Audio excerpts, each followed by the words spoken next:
Salut, ici Maxime Johnson. Savez-vous c'est quoi un des problèmes avec les journalistes techno comme moi? C'est que souvent on a tendance à faire des tests d'appareils uniquement haut de gamme. Oui, je dois reconnaître que moi aussi j'ai ce problème-là. Une couple de raisons qui l'expliquent en fait. Premièrement, on ne se le cachera pas, c'est plus le fun à tester souvent. Et deuxièmement, souvent c'est ça que les gens veulent voir. Ceci dit, c'est important de vraiment parler d'appareils qui sont de toutes les gammes, donc de tous les prix. Alors c'est ce que je fais aujourd'hui avec un ordinateur Ultrabook Windows 8, le Asus S56C. Alors, on va aller voir ses caractéristiques d'un peu plus près. Alors, voici l'Asus S56. Écoutez, l'Asus S56, je devrais plutôt l'appeler la série Asus S56 parce qu'il y a vraiment plusieurs modèles donc, de cette série-là. Je vais vous parler de leurs caractéristiques, si on veut, communes. Alors, on va commencer par les caractéristiques externes. Donc, dans tous les cas, on parle d'ordinateur Ultrabook qui possède un graveur de DVD ici. On a deux ports USB, un port audio et on a aussi donc un port HDMI, un port VGA, un port Ethernet complet et un port USB 3.0. Donc, c'est assez, je dirais, standard tout ce qu'on voit ici pour les Ultrabooks modernes. Il y a plusieurs Ultrabooks, par exemple, qui n'ont pas de port Ethernet. Alors ça, c'est un petit plus qu'on aime beaucoup. L'appareil en tant que tel, c'est un appareil qui est assez gros. Il est équipé d'un écran de 15 pouces, alors qu'on peut voir ici. Donc, c'est un écran qui est vraiment une taille, je dirais, populaire, mais avec quand même aussi un assez gros contour. Donc, un assez gros bezel en anglais, là, un assez gros contour, ce qui fait que l'ordinateur est quand même assez large au final. Donc, c'est plus en fait là, que 15 pouces. Alors, ce qu'on voit ici, c'est un appareil équipé de Windows 8, mais on va revenir au système d'exploitation un petit peu plus tard. Alors, les autres caractéristiques de l'ordinateur, comme je disais, écoutez, on a le clavier. Donc, c'est un très grand clavier. C'est un clavier de type chiclet qui écrit quand même assez bien. Les touches sont agréables à appuyer. Ça va quand même très vite. Il y a un petit son.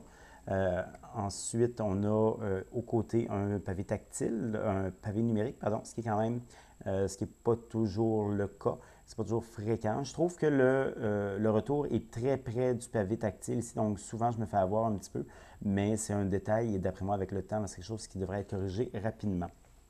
Deux autres choses que je veux vous parler sur l'extérieur de l'appareil, le pavé tactile ici, qui est un pavé tactile multipoint, qui est très grand, ça fonctionne bien. Ceci dit, lorsqu'on appuie, c'est dur. Donc, c'est pas, je trouve que c'est un pavé tactile qui est un petit peu trop résistant à mon goût. J'aurais aimé qu'il soit un petit peu plus facile à appuyer. Comme je trouve que c'est un petit peu lent comme ça à cause de ça. Donc, écoutez, c'est pas majeur, mais moi, personnellement, j'utiliserais une souris avec cet appareil-là. Le design, maintenant, écoutez, c'est un mélange de plastique à certains endroits, comme ici dans le contour, et aussi d'aluminium. Donc, c'est vraiment un appareil qui est très solide, très massif, en fait. Donc, vraiment une grosse bête. Finalement, dernier truc que je vais vous parler à l'extérieur, c'est ce qu'on voit ici. Donc, ça, c'est le haut-parleur du Asus S56C. C'est un haut-parleur qu'eux appellent de marque Sonic Master. C'est un haut-parleur qui est très puissant. Honnêtement, lorsqu'on fait jouer de la musique, je ne le ferai pas présentement pour des questions de droit, mais c'est vraiment, là, c'est très lourd. Comme le son est vraiment très fort, assez même pour que moi, lorsqu'on est devant, donc je trouve ça trop fort pour écouter quelque chose devant. C'est vraiment, si vous voulez écouter de la musique dans une pièce, par exemple, c'est assez fort pour ça. Ceci dit, au niveau de la qualité, ça laisse peut-être un petit peu plus à désirer. Je dis ça parce que donc le son est peut-être pas, il est pas super riche en fait. Moi je trouve que ça m'a un petit peu, déçu. Écoutez, dernière caractéristique extérieure que je voulais vous présenter, c'est ce que vous avez, donc c'est ce que vous avez devant vous, l'écran en tant que tel. Alors, c'est un écran, comme j'ai dit, de 15 pouces. C'est un écran avec une résolution qui est assez limitée, donc c'est 1366 pixels par 768 pixels. Donc, c'est une résolution qu'on retrouve souvent, entre autres, sur des écrans, par exemple, de 13 pouces. Sur un 13 pouces, ça va bien. Sur un 15 pouces, je trouve que ça commence à être peu. Et souvent, par exemple, si je regardais plutôt aujourd'hui, si je compare, disons, une fenêtre Gmail là, comme ça avec un MacBook Pro avec écran Retina, écoutez, là, moi, j'ai à peu près 12 courriels qu'on peut voir en même temps. Avec un écran d'une meilleure résolution, on peut en voir 16. Donc là, c'est quelque chose qu'on voit sur les courriels, mais à chaque fois, c'est ça. Donc, on va toujours avoir un peu moins d'informations sur cet écran-là, je dirais que sur un écran régulier. Alors, autre caractéristique de cet écran, comme vous pouvez voir ici, je touche, ça ne fait rien, donc ce n'est pas un écran tactile. Les écrans tactiles ne sont pas obligatoires avec Windows 8. Il y a moyen de s'en servir quand même correctement avec la souris.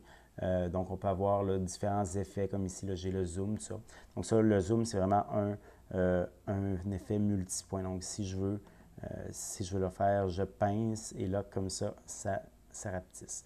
Donc, Windows 8 a été fait pour pouvoir fonctionner avec un pavé tactile, mais clairement, surtout lorsque l'ordinateur est, je dirais, sur vos genoux, près de vous, sur une table, c'est vraiment le fun de pouvoir glisser. C'est vraiment un geste qu'on est porté à faire. Mais donc, est-ce que c'est grave? Non. Mais c'est quelque chose que, si on avait amélioré, c'est vraiment quelque chose qu'on ferait. Alors, au niveau des autres caractéristiques, maintenant, je vais vous parler de ses performances. En fait, les performances, ça dépend parce qu'il y a différents modèles de cet appareil-là. Moi, le modèle que j'ai entre les mains, c'est le S56C, lui qui est équipé d'un processeur Core i5 3317U. Donc, c'est un processeur à ultra bas voltage. Donc, ce modèle-là, il est un petit peu plus cher. Il est dépendamment des endroits. Donc, il peut être jusqu'à 700-800 $. Mais il y a un autre modèle moins cher qui lui est équipé d'un processeur Core i3 qui lui est à 650 $. Donc, ça, c'est vraiment plus, je dirais, pour un budget, c'est peut-être plus intéressant. Parmi les autres caractéristiques, écoutez, on peut en voir certaines ici. Donc, celui-ci vient avec 6 gigaoctets de mémoire vive. C'est le cas avec à peu près tout, en fait, les appareils de cette gamme-là. Et il vient aussi avec, donc, dans ce cas-ci, c'est un disque dur de 750 gigaoctets plus un disque SSD de 24 pour accélérer les choses comme le démarrage. Donc, le disque SSD ne vient pas avec tous les modèles. Entre autres, il ne vient pas avec le modèle de 650 $. Donc, ça, c'est un compromis que vous avez à faire, mais ce n'est pas non plus, considérant que lorsque vous achetez celui à 150 $, vous achetez un appareil au budget, je dirais que ce n'est pas la fin du monde non plus. Au niveau logiciel, écoutez, Asus a bien ajouté quelques petits logiciels. Il y en a seulement un, moi, que je trouve à la limite intéressant, mais même là, donc c'est le Web Storage. Donc, c'est vraiment pour avoir pour emmagasiner des données en ligne. Donc, c'est bien, mais je dirais que maintenant, fin 2012, c'est plus les solutions d'emmagasinage en ligne qui manquent. Alors, c'est peut-être pas essentiel. Sinon, c'est bien équipé avec Windows 8. Si vous voulez en savoir plus, je vous invite à lire mes autres articles sur ce système-là. Alors, c'était ce que je voulais vous montrer pour les caractéristiques de l'Asus S56C. Donc, l'Asus S56C, qu'est-ce que j'en pense? Écoutez, il y a quelque chose que j'aimerais dire, premièrement. Premièrement, je voudrais peut-être rappeler rapidement ses forces et ses faiblesses à cet appareil-là. Les forces, il en a quelques-unes, surtout pour son prix. Donc, c'est un appareil qui est quand même assez mince, c'est 21 cm. Pour ce prix-là, c'est quand même bon. Les autres forces, on a un clavier qui n'est pas rétroéclairé, mais qui écrit bien. On a aussi donc tous les ports qu'on a besoin et on a un lecteur DVD si c'est quelque chose qui vous intéresse. Les faiblesses maintenant, il y en a quelques-unes. Je trouve que l'appareil est un petit peu gros et j'en ai pas parlé plus tôt, mais son poids aussi. Donc, je trouve que c'est assez lourd. Est-ce que c'est trop lourd? Non. Donc, c'est pas si lourd que ça, mais c'est quand même quelque chose à considérer si c'est un facteur là, qui vous intéresse. Son autonomie aussi, écoutez, c'est une autonomie qui est correcte, je dirais moyenne, mais je trouve que pour un appareil de cette taille-là, de cette grosseur-là, tant qu'elle est déjà lourd, on aurait peut-être aimé avoir là, une batterie, une pile un petit peu plus grosse. Donc ça, c'était juste le rappel sur les plus et les moins de cet ordinateur-là. Maintenant, est-ce que c'est un ordinateur qui vaut le coup, qui vaut la peine? Écoutez, ça dépend du prix que vous payez, je dirais. Vous savez que lorsqu'on paye 650 pour un ordinateur, il ne faut pas s'attendre à avoir tout. Ceci dit, 650 c'est quand même beaucoup d'argent et il faut quand même que l'ordinateur puisse livrer la marchandise.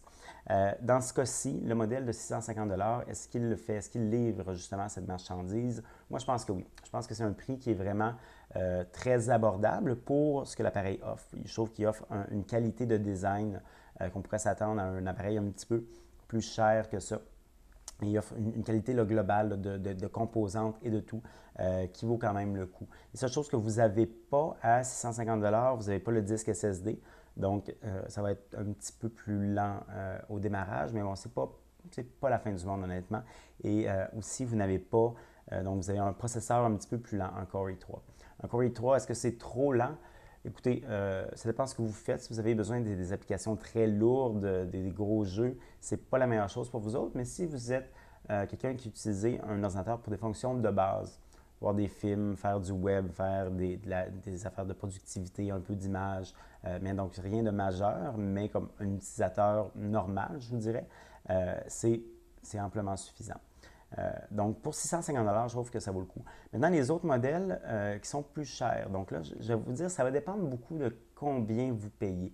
Je trouve que lorsqu'on tombe à 800 comme le modèle avec un Core i5, je commence à trouver ça cher un petit peu. Je trouve que 850 là, on a un écran un peu décevant, on n'a pas d'écran tactile.